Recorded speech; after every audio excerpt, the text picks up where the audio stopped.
எல்லாருக்கும் வணக்கம். இன்றைக்கு மார்கழி 22ஆம் நாள். திருப்பாவை பாடல் 22 பார்க்கலாம்.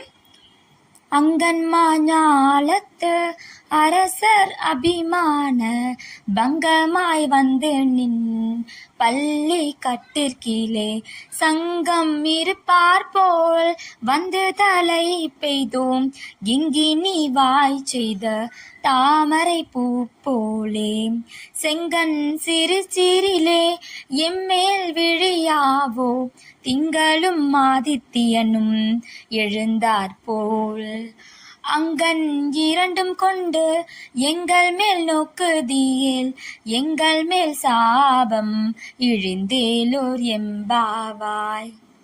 இப்போ பாடலுடைய பொருள் பார்க்கலாம்.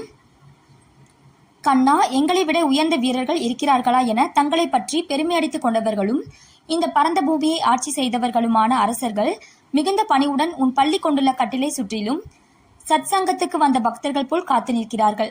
அவர்களைப் போல் நாங்களும் உன் அருகில் நிற்கிறோம். எங்கள் மீது கிண்கிணி என ஒலிக்கும் சிறுமணியின் வாய் போலவும் தாமரைப்பூ மெதுவாக மலர்வது போலவும் உன் சிவந்த தாமரை கண்களை சிறுக சிறுக திறந்து விழிக்க மாட்டாயா?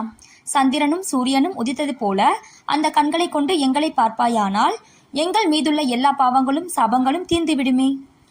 இப்ப விளக்கம் பார்க்கலாம். இறைவனின் கடைக்கண் பார்வை பட்டால் போதும் சாபங்கள் கருகி போகும்.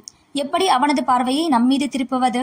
மிக எளிதாக ஆண்டாள் பாடிய திருப்பாவையின் பாடல்களையும் மார்கழியில் மட்டுமல்ல எந்நாளும் பக்தியுடன் படித்தால் போதுமே. அதற்கு அவகாசம் இல்லையா?